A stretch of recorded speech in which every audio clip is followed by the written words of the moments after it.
All right, guys, what's up? Dom Raso. I'm over here at Mike O'Hearn's, and we're going to be doing mornings with Titan. I'm pumped to be here. We just crushed the workout this morning. Talk about experience. You know, that was the biggest thing to take away as somebody that's been doing this and dedicated their life to it. The biggest similarity that we've had together is talking about mindset, the way we've programmed our minds over a long career, and there's just a lot to talk about. So I look forward to hitting this with you guys, and stay tuned.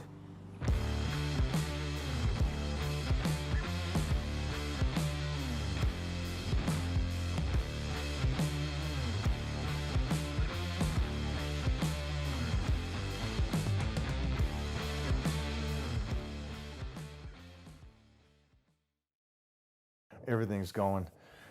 My brother, dude.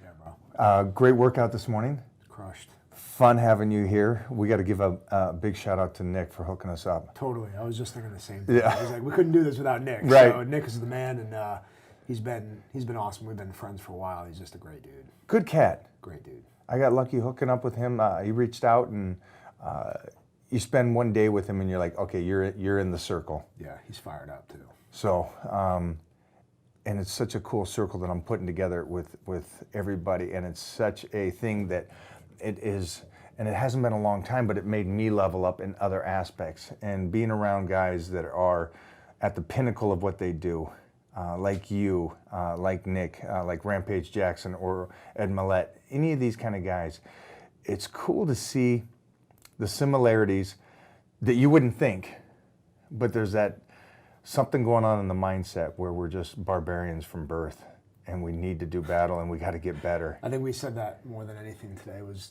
you know, programming our minds and then mindset. That was the similarities. You know, I just reflecting on your path, my path, and then guys like that. Like we said level up a bunch this morning and we said mindset. So it's like, yes, people are used to hearing that, but what's really going on in our minds that got us to this point? You know, like we just said, whether it was a guy that grew up on the streets or you found a motivation and a connection of reality with real purpose so that no matter what you're doing, nothing can stop you. You know, that's the similarity that I see, and I see in you too. So it's cool to see that come to fruition, and it's just cool to talk about too. So something about you is relative to, I've had MMA fighters, you know, like Rampage on here, Clay Guida, and these guys are fighting somebody, but there's rules to it. But like Rampage came from the streets where there's no rules. You've upped it another notch to where you're going, and your sole purpose is to end the threat, may I say. As fast as possible. And keep you safe and keep everybody safe around you and everybody over here in America safe, even if they don't support or whatever. You're doing something that is absolutely, I cannot comprehend. Never been a military guy. I've gone over and supported the military because I believe we should support them. They do so much for us, more than I could even say thank you to. And I've done 6 USO tours, and I got to tell you a funny story. That's awesome. Some funny stories with some SEALs. Of course. But something that you do is you are at the pinnacle of war. What made you decide to do it? Well, one of the things you talked about is like guys in MMA or guys that are fighting, you know, there's rules, right? So there's just a different approach with the lifestyle that we had to live, about living that where it was either life or death. We were just talking about how I approach everything as if my life depends on it, right? And when you add that level of intensity, it's so much more effective. And there's a contrast there. Like even in the octagon, I think about it, it's like there's a ton of rules. So whatever rules there is in the octagon, they're probably good to do in the street, right? There's just a big difference between combatives and fighting. But when you talk about why I did what I did, you know, from an early age, like I was always driven. I always was passionate about what I was doing. And honestly, I just linked up with my buddy the other day, John Devine. He runs Devine Canines. But we were 7 years old, and we had said that we're going to become SEALs one day. I remember walking down the road with him to this day. He was like, yeah, so like we're going to train to be like Navy SEALs. I was like, what is that? What's a Navy SEAL? He's like, yeah, I know this guy that used to train, and they're like the baddest dudes on the earth, and they are the tip of the spear. And right. I'm sorry. So something just happened. Yeah. Take him on over. That's awesome. There's the little Titan. And that's what it's all about. What's up, dude? Titan This is made the his first- appearance. Oh, look at the shirt. This is the first time meeting him, so what's up, buddy? You are a little stud. Stay best standing. right there. Take a leg. Take a leg, Titan. That's everything right there. So I had to. He's eyeballing him. Hi. What's up, baby? So cool. Little 3-month-old. So Smiling cute. there. Is it smile? He smiled at him. Yeah. So cute. As soon as I said take a leg, he was like, I'm up for it. Yeah, he's ready. Oh my He's ready to goodness. go. So funny. Wow, that's awesome. Congratulations, guys. Thank It's so you. amazing. You got 4 kids. I have 4 kids. I know we jumped subjects here, Yeah, but you got know what, 4 hey, kids. You know, that's what it's all about. That's what it's all about. Oh, Look at that. so you were a 17-year-old, right? Yep, Okay, so you're walking with your friend. Yeah, I was The- walking the with my friend, canine. and this is the idea of. I'm sure we could even dive into this as well. But when did you decide? When did you have that drive and that passion to be like, this is what I want to do? I gotta stop you because you said that you can picture that moment, that conversation today. 100%. Like it happened yesterday. 100%. And, you know, just because, and even anybody that's listening to this, that doesn't mean you need to be 7 years old. Doesn't mean you need to be 17 or 20 or whatever point you are in your life. It's making the decision for something that you're so passionate about and that you love so much that nothing will There's stop you. so many similarities between. I love that. I mean, it's true, right? It's No, the no. truth. I won my first bodybuilding show at 14, and I walked off stage and I said, I will do this for the rest of my life. That was your commitment. It right was, there. I will be like Arnold and Bruce Like Lee and literally do getting chills movies. right now, 'cause that's how it happens. That's how it You happens. recognize that, I and you're know like, that nothing's gonna stop moment. me. Yep. Nothing's going to stop you. And listen, I was a punk. I was 14, 15, 16 years old. I got in all kinds of trouble. I was hanging around with the wrong people. I was, hurting myself, drinking, doing things that I shouldn't have been doing. And I got off track. And it's very easy to let that happen to you, especially today's day and age. And Right. luckily, I had a day where I was at the lowest low. And I literally, if I could say that moment that God came down and grabbed me by the shoulder, was like, hey, don't forget what you've always wanted to do. And it literally happened that quick for me. The next day I went to the recruiter's office. It was like, that dream that I talked about when I was 7 years old? I was like, I'm all in right now. And this is what I'm doing. And I'm signing up to be a SEAL. And I don't know how I looked walking in there. Bald head, skinny, probably lucky to weigh 125 pounds. I'm sure the guys looked at me like, yeah, okay, get in line, pal, But I was so convicted of that nothing was gonna stop me. It did not matter what it was. You could say anything to me and it would just go, I'd be like, yeah, okay. Whatever you're saying, I'm already moving You're already past you doing- because I yeah. know where I'm going. And it was that strong in my conviction. And 17 years old, signed up, went in. I was at Bud's at 18 years old. Some of the Ready. youngest dudes there were 18 years old, and there was guys that were 20, 25, some were even 30 years old. But being very young, I still had a lot of immaturity, that I learned over a long period. But that was it. I mean, I wanted to be part of the best of the best. I wanted to put myself in positions that not only went to hunt down evil, but to protect freedom and to be with the best, to be able to prove that I had the capability to follow through with my passion. And I was going to do whatever it took. I mean, I literally remember sitting in Bud's, being on the payphone with my mother. And, we get a lot of our experiences and mentality from our parents and the people that we're surrounded by, right? At an early age, that's important because you're programming everything that you're going to do for the rest of your life. Your decision-making process, whether you go the easy path or the harder path, who is around you to help you push you through those moments. And my mom, I'll never forget, here I am, 18 years old. I'm like, yeah, we got Hell Week coming up. It's going to be tough. And she's like, what? Just shut up. She's like, anything that happens to you, your leg could be falling off. Nothing's going to stop you. I was like, you're right, Mom. Nothing's going to stop me. But it was so good to just hear that from her. So what you hear from the people around you is so important. And it was just one of those iconic moments in my journey to be able to become a SEAL through the unknown. And I like the unknown. And I even knew growing up and having some challenges growing up that the unknown and the challenges are what made me better. Even though I followed a path that I was screwing up and I wasn't on the right journey, that I was able to hit the reset button, and no matter where you are, you can hit that reset button to go after what you truly believe in. And I think that's a huge similarity. We've been coming up with those all day, and I think that's the awesome part of it. But that's what made me want to be a part of the best in the world. Once I found out there was a pathway to be able to become even better or at another phase, I was like, I'm all in. I'm all in, and I'll do whatever it takes. So why didn't you, because you became a Navy SEAL, and if I'm correct, it's SEAL Team 6. Mm-hmm. Okay. Yep. And they're kind of famous for what? I mean, they're the tier 1 unit of the world, which means that they need to be able to respond to just about every high-level threat. And the leadership that has taken place in that community is unlike anything that exists in the world, because we've been at warfare for longer than we've ever been in our history. Right. And the experience that's in that command is unreal. But you could have gone Army or something else. Why did you want to keep going and pushing into that? Well, What was the it? big aspect of SEALs also is water, the dynamic of water. I was talking to you about that today. Like, the cold in the water will show you who somebody is. That's why I really believe in free diving and waterman survival, is because you expose a lot of your mindset is pushing through, dealing with situations in an uncomfortable environment.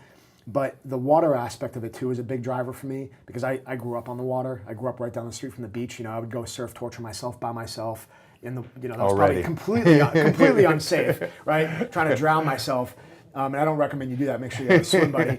But being near the water and loving being near the ocean was a huge reason being a SEAL was important to me. I loved my buddy and I that were young, we used to try to drown each other in the pool, do drown proofing, tie each other up, typical stuff, do right? breath holding. I mean, it wasn't normal stuff. We probably almost died several times doing it, but we cared about it that much. Right. So I think the water dynamic was the biggest thing that pushed me towards that.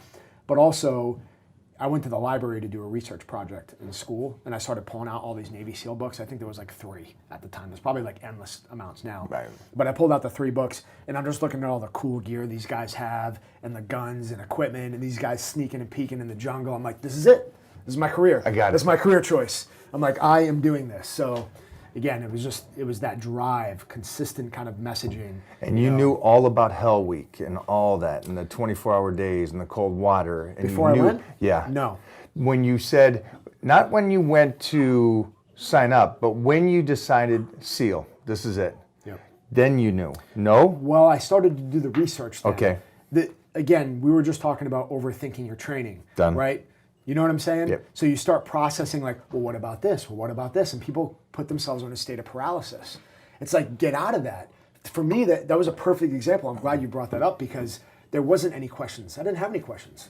I was like, I'm just going to do it, so it doesn't matter. My questions don't matter. I don't care what you throw at me, I'm going. I'm going to find out the hard way. And I'm going to learn through the experience, and I'm going to apply that. I'm going to roll it back into what I'm doing, and I'm going to become a better version of myself. So there wasn't a question. So I didn't need to overanalyze what I was going to get into. It didn't matter what I was going to get into. All it mattered was what the goal was. And I think that's I'm so glad you brought that up. I love that. I love that. You had your vision insight, and nothing. And when I mean nothing, I don't mean going to work out, staying on a nutrition plan. The stuff that you guys had to do, and they have to do, is such a torture on not just the body, but the psyche. The mind. Can you tell us some of the stuff that you had to do? Well, I think the guys always ask me, like, what's the biggest part of BUD/S, or was this, the hardest part? The hardest part for me wasn't the physical aspect of it. We're all going to be challenged physically, and your body will adapt over time, especially if you're training. But it was the unknown that you had to be okay with. I grew up in an environment where I kind of embraced the unknown. I was with my mom, and I don't know how many times we moved from different house to house to house. So I was always used to kind of shifting in different environments. So it wasn't anything new to me to just be like, oh, I'll just adapt. And adaptation is the biggest thing.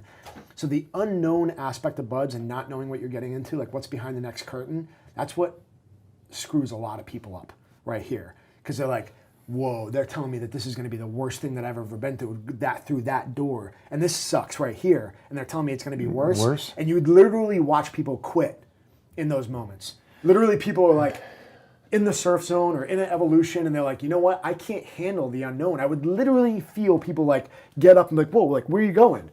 Like, you're you're not done, done, man. No. And you just see this, The change of the glazed eyes. over look. They just become a zombie and they walk away. Like in the middle of the night, they're just gone because of the unknown that was getting ready to happen. And that is what messes with so many people. And there's unknown in everything that we do. Every challenge that we face, every time we try to push through adversity, coming here to work out with you this morning, straight up, there was unknown, right? I'm like, these guys are professionals. This is what they do every day. Like, what's the workout going to be? And to me, it did not matter. I was excited about the unknown. I'm like, I can't wait to get into it. And I learned so much because I went into it with an open mind. So, But I gotta stop because that's awesome. You say that. You just say, I don't care what it is. What are we doing? What? I don't care. What are we training? And then you hear legs. You're like, okay. Which is funny because I hear stories later. Hey, this guy was supposed to train with me. No, he said no. He ain't coming to train with you. A violent plan, a good violent plan executed right now is better than a perfect plan executed next week. It's never going to be perfect.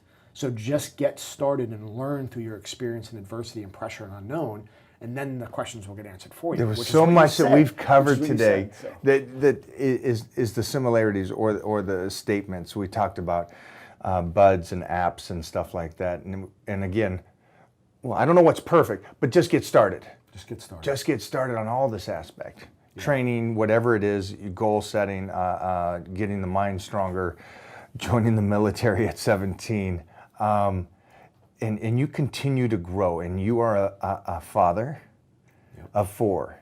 And so I got some questions for you because I'm a big supporter of the military. And I did some fun USO tours going overseas.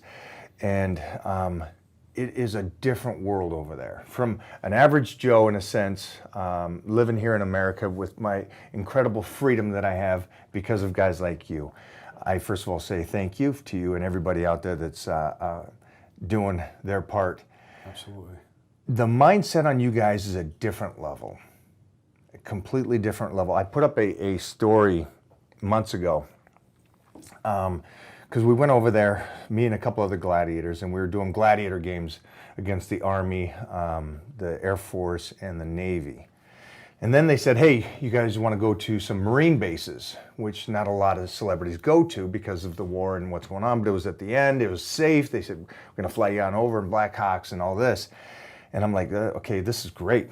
Wow. So we fly on over to some of these, and some of these Marine bases are small. 170 guys to 250 guys. Little small operating bases. Yeah, just you're in it.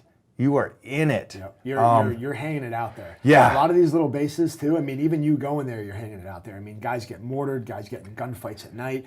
So for those of you guys that don't know what that is, that forward operating base is kind of like you have your main bases, but then they have these little outposts. And those, the main bases are back here, safe zones. And they're hanging it out there. They're all barricaded up, and you have to come to and from. So you're definitely exposing yourself. But I was truly honored to be one of the few celebrities that got to do that. So that hands down, one of the greatest things I ever got to do, to go see those guys. And the conditions they live in, it is what it is. It's in a situation where it's front bases in the sense.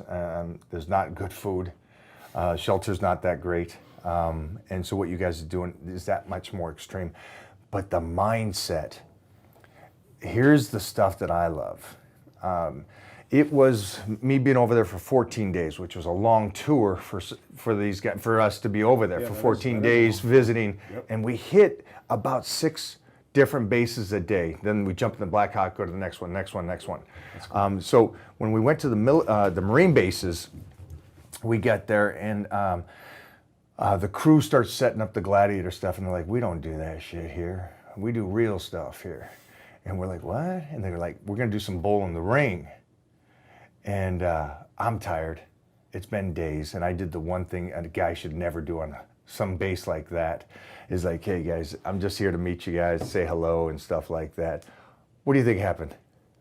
You probably got thrown right into the mix. Oh man, 250 Marines, and it's on video, and they're just screaming, going, you know, Titan ain't shit. So I'm like, all right, let's do this. That's awesome, man. You'll never forget that, though. That's such an awesome never. moment, And they videoed this whole thing. And now I'm going to say something that sounds bad, but the reason why I'm saying it is because of the mindset of this kid, and it. A few people understand this mindset. You being one of them. This big boy calls me out. Find out later he's a college wrestler. And he goes, I want you, let's go. And I'm like, all right, let's do this. And we go out there and we get into the mix and we doing it and stuff. And I pop in, get an underhook, bear hug, pick up, body slam. And I knew I had a quarter of a second to jump on his chest, drop back into an arm bar. Works perfect. Twist the wrong way, snap his arm. Accident. Yeah. Nobody in the world could see that coming. Yep. But it happened. He was there. He was deployed. He was over there doing what he's doing, protecting us. He called me out. We did that, and I'm up, and I'm like, dude, oh my gosh. It just happened so quick. You know that. Yep. He goes, first thing he says, any idea what he says to me? Don't worry. It's no big deal. It's all good. Thank you for not taking it easy on me. Yeah. What? We just broke your arm. Thank you for not taking it easy on me? That is such a mentality nobody has. Yep. And something happened that was bad. And his first thing that happens is, thanks for not taking it easy on me. I'm like, that is a different human. That is a different mindset. That guy is there going, I'm here, but I want to do battle with you. Yeah, but whatever happens, happens. That experience right there that's the mentality of knowing, like, it is a gift. It's a blessing to meet people that will push you like that. I do combatives. I've done combatives my whole career. And like I was talking about before, it's life or death. It's like, how far can we push combatives? This isn't sparring, right? And sparring helps. Everything with martial arts helps. But how do you really push combatives? Like, I train to fight, stab, and shoot something, right? You can't do that on humans, right? You can't do that and get away with it and get reps in. It doesn't, you kill somebody. So how do I train that way to push it as hard as I can? And there's very few people out there that are like, oh, I love to get my ass handed to me every day and train at this as my life. You know, no big deal. Stab me with the trainer and muzzle strike me and hit me as hard as you can.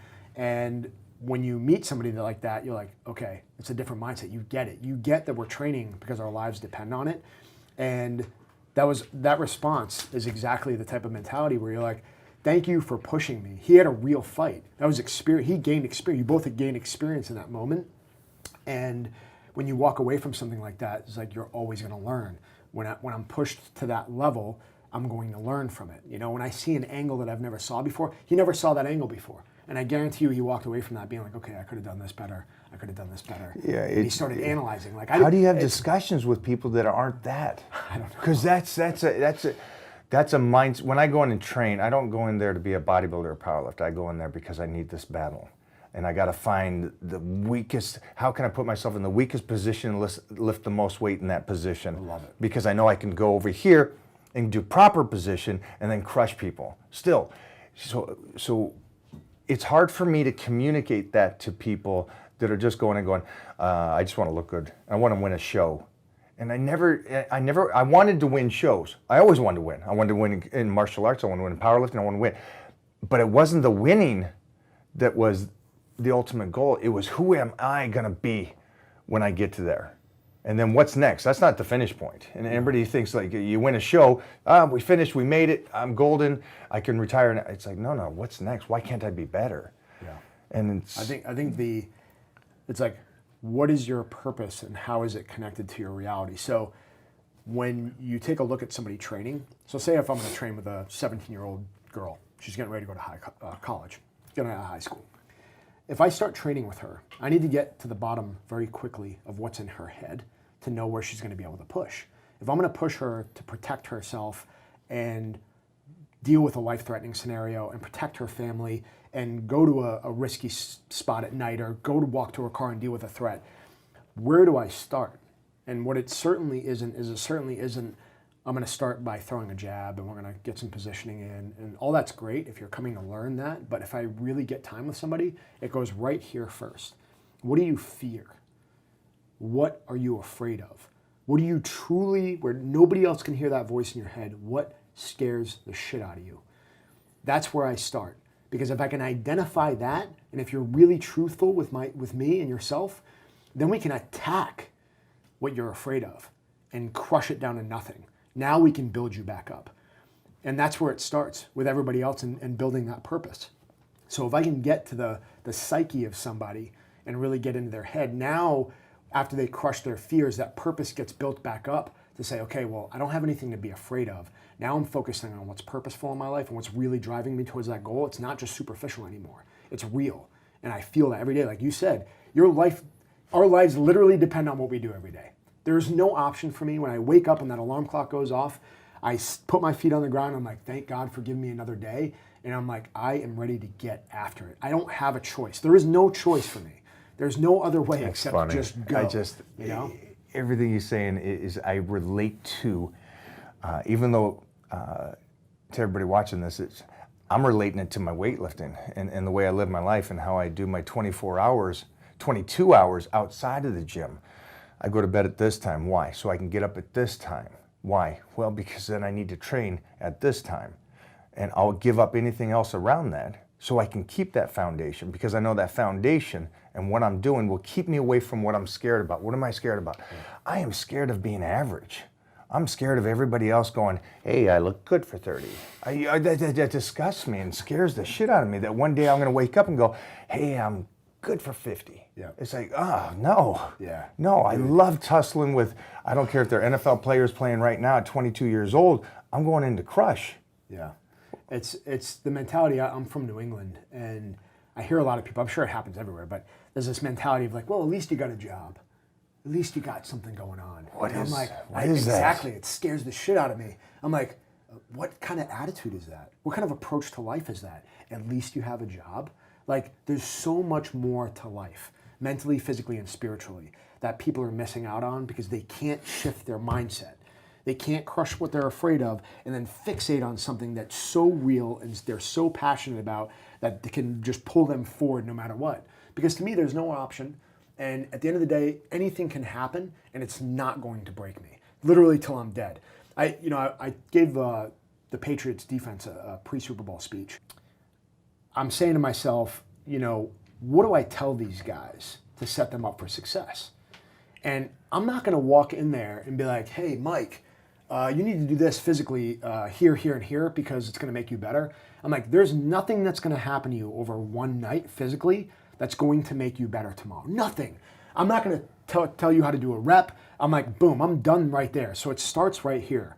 And I'm like, look, when you guys walk over that white line and you're together, nothing else matters except for the man next to you. That's all that matters. Not the people in the stands, not the people outside of those lines. It is you and the guy to your left and your right, and that is all that is going to win that game. And when I visualize, I used to go into Target. I used to be on the helo or whatever vehicle we were using to get there, and I'm visualizing the worst case scenarios. I'm visualizing myself winning. I'm visualizing myself pushing through. And I always said that if I get blown up, if I get shot, if I get stunned, or no matter what happens to me, if I can crawl and I can move my trigger finger, I am coming after you with everything that I have, tenaciously, to try to kill you. And that's the mentality that you have to have in everything that you do. Everything below that mentality will give you a lower result. And you won't reach your full potential in anything else that you do, because you need that level of intensity in order to accomplish what you're doing. And I told those guys, that's the attitude that you need to apply with what's going on out that field. Whether you're injured, whether you got bumped, it doesn't matter. The So only thing that matters. why can you relate it to something? Well, it's easier for you because it's your life on the line. Well, now we're talking about football players. Well, it's a game. It's a game. They're making millions. Who cares? To them, that game is everything. It's everything. So how can the people at home today listen to this, and what can you give them? How do you, because to me, my training, my meditation at 4 to 6 is my life in a sense. And that battle sets me up to be, or try to be, the best father I can, the best boyfriend to Mona I can, the best friend I can be to Rez or anybody, and to live the path that I've been living. What can you tell to these people that will help them? Well, I think the easy thing to do is look at guys like us and guys like me. They're like, well, you've been through all that experience, so whatever excuse that you come out with after that. And the reality is that you have to be able to connect it with the fact that we all think the same. The way our minds are programmed, the way the body responds to stimulus, the way the body responds to a workout or a threat or an environment and this adversity, is that the principles are going to stay the same.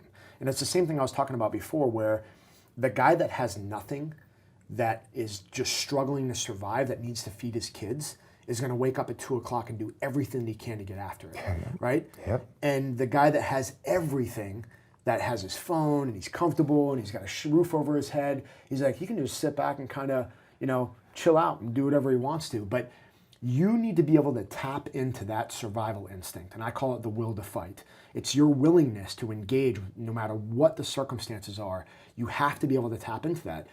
And when I looked at the Trident when I was young, it was easy for me to fixate on that one thing. I don't know if you ever read the book, The One Thing. It's an awesome book. I haven't. But it's about focusing on what the most important thing that you should be doing is.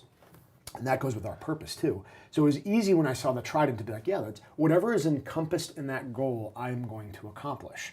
So for me, when I got out of the military, I'm like, whoa, okay, well, I got a Trident, but now what's my new one thing that I'm going to fixate on? I'm not going to lie, it was a lot to refocus on that and say, where am I at? I don't have a Trident to reach for. What is it?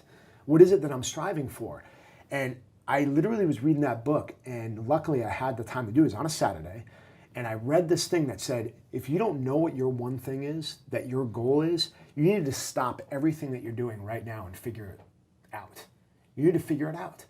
So I put the book down and I sat there in a quiet room, and I don't know why I was quiet. I don't know where my kids were. But I sat there in that room and I stared at the wall for an hour, being like, what is my this? one thing? And reforging that in my mind, I really had to question myself of, what do I exist for? What is God calling me to do in this life? What is the ultimate purpose of why I'm supposed to be here? What is my legacy going to be? And what are the people staring at my casket going to be thinking when I'm dead? And we all have to ask ourselves that question. And if you don't have it, you have to find that. And that's the reforging of that, saying to myself, like, what is my ability to connect with that level of conviction for the rest of my life to be able to accomplish anything that it entails? Just like the Trident. So I believe that that's how I've been able to reforge my mentality and my intensity that I apply to everything that I do. And for me, it was realizing that God has called me to be a warrior for him in this life, to be able to make a difference for the better, to be able to apply principles and values and morals, to be a good husband, to be a good father, to be a good friend, to be a good brother, to be the example that people need. And when I look at the kids in this country and in the world that are struggling for leadership, that don't have great parents, that need something, I'm like, I literally feel like it's my duty every morning to wake up and give those children something to aspire to be. And I literally carry that on my shoulder, and I'm totally fine with carrying that burden. So listening to you, something triggered in my mind. The value of life. Well, wait a minute. You went off to the military, so you were willing to give up your life for the country. So that's maybe why you're a little bit focused.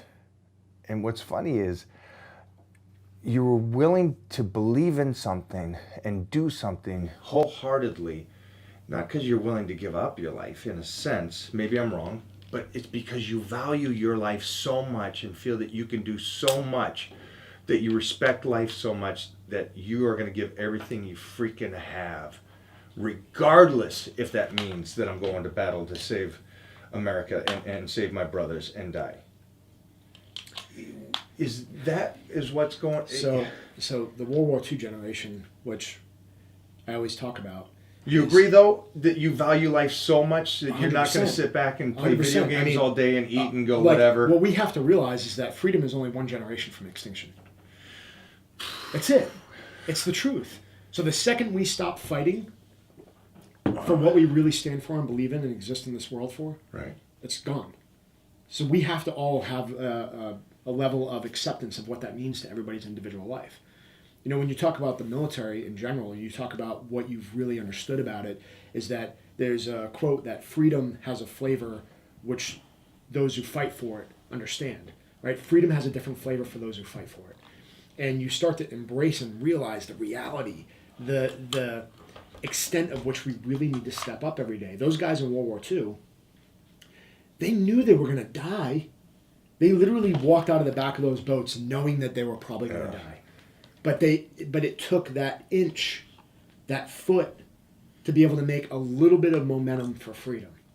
And when I think about when I was in, my nephews, my nieces, literally I'd be going on target, being like, fuck, I could die tonight. Like, I could lose my life.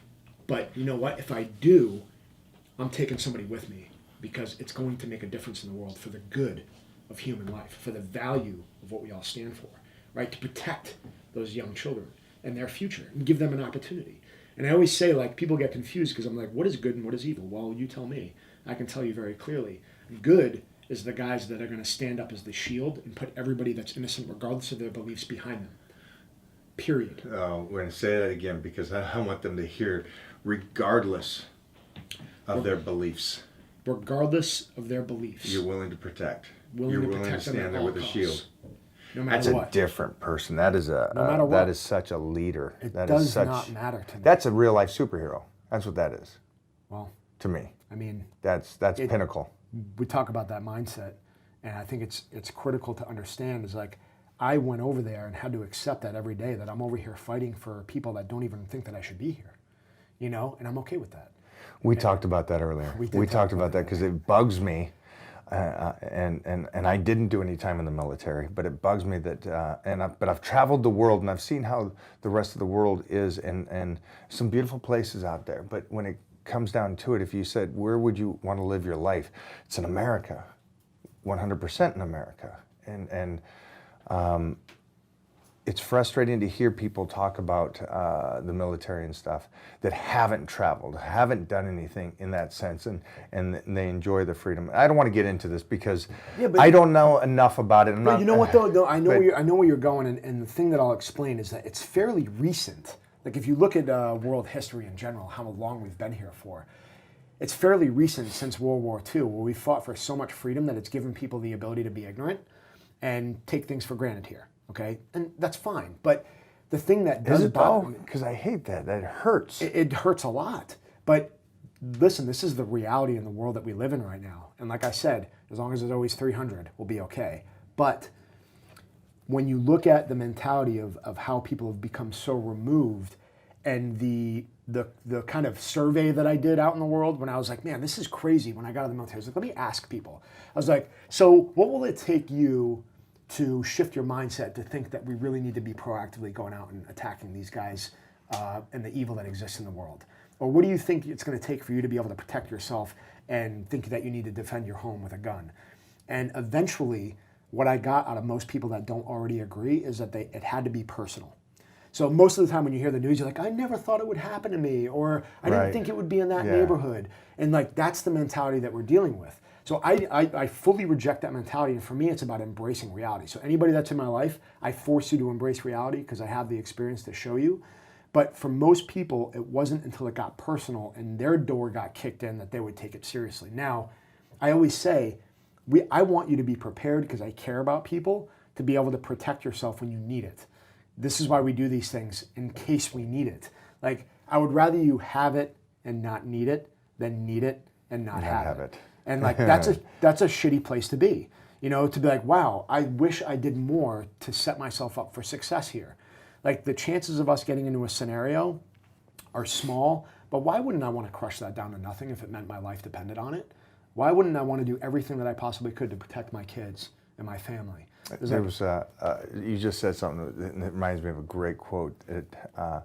A student asked his teacher, why do you teach me fighting and martial arts when you believe in peace? And he says, I would rather you be a gardener that can fight instead of a gardener that's in a fight, in a sense. So I'd rather be a warrior in a garden than a gardener in a war. In a war. Yeah, there you go. You knew it. So you knew the same one. Listen, see, that's I want peace probably more than most people that I know, because I have 4 children. Because you've seen the other side too. And I've also seen the other side.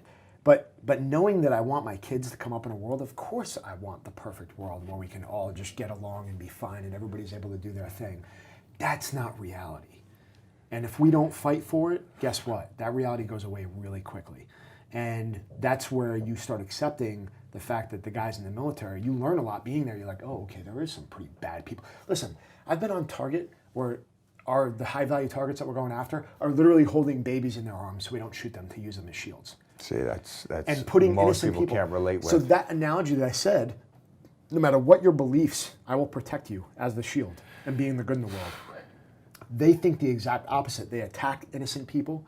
They kill innocent targets with civilians. They don't care. And to me, that is the primary definition and explanation of what evil is. There's no value for human life. And if you do that, then where does it end? What's the line? What is good and bad at that point? Where's the principle system start if you don't value human life? You just took it to a whole different level, and to me made it so real, and even more so, I'm supportive to what you have done and others in the military.